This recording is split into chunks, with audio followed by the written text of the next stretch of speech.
ദേശീയ സേവാഭാരതി ആലപ്പുഴ ജില്ലാ സമ്മേളനം ജൂലൈ 28-ന് നടക്കും. ജില്ലയിലെ 70 യൂണിറ്റുകളിൽ നിന്നായി 725 പ്രതിനിധികൾ സമ്മേളനത്തിൽ പങ്കെടുക്കും. ആലപ്പുഴ തിരുമല നന്ദാവനം ഓഡിറ്റോറിയത്തിൽ നടക്കുന്ന സമ്മേളനം Kannur university vice chancellor professor doctor S Bijoy Nandan ഉദ്ഘാടനം ചെയ്യും. സാമൂഹ്യ സേവന രംഗത്ത് പ്രവർത്തിക്കുന്ന പ്രസ്ഥാനമാണ് ദേശീയ സേവാഭാരതി. ആരോഗ്യരംഗത്ത് 8 ആംബുലൻസ് സർവീസുകളും 20 പാലിയേറ്റീവ് കെയർ യൂണിറ്റുകളിൽ ആയി 15,000 രോഗികൾക്ക് സാന്ത്വനവും പരിചരണവും 100 ഓക്സിജൻ കോൺസെൻട്രേറ്റുകളും സൗജന്യമായി നൽകുവാൻ സേവാഭാരതിക്ക് കഴിഞ്ഞിട്ടുണ്ട്. കഴിഞ്ഞ ഒരു വർഷക്കാലമായി ഡോക്ടർമാരുടെ സഹായത്താൽ 200-ലധികം മെഡിക്കൽ ക്യാമ്പുകൾ, നിർധനരായ രോഗികൾക്ക് വേണ്ടി പ്രവർത്തിക്കുന്ന സായാഹ്ന ക്ലിനിക്ക്, ചികിത്സാ സഹായം എന്നിവ സംഘടിപ്പിക്കാൻ കഴിഞ്ഞിട്ടുണ്ട്.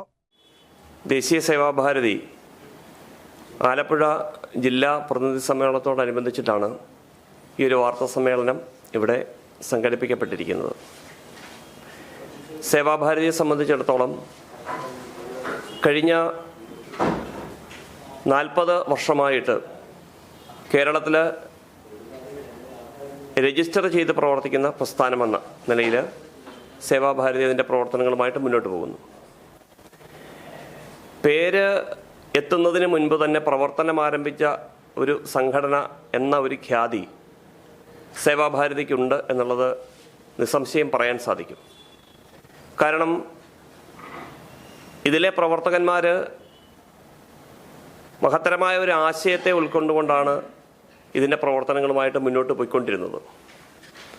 ശേഷമാണ് സേവാഭാരതി എന്ന പേരിൽ നമ്മുടെ പ്രവർത്തനം വ്യാപിപ്പിച്ച് നമുക്ക് മുന്നോട്ട് പോകാൻ സാധിച്ചിട്ടുള്ളത്. ആലപ്പുഴ ജില്ലയിൽ 72 ഗ്രാമപഞ്ചായത്തുകളിലും 6 മുനിസിപ്പാലിറ്റികളിലടക്കം 78 തദ്ദേശ സ്വയംഭരണ സ്ഥാപനങ്ങളിലാണ് ഇതിൻ്റെ പ്രവർത്തനം നടക്കുന്നത്.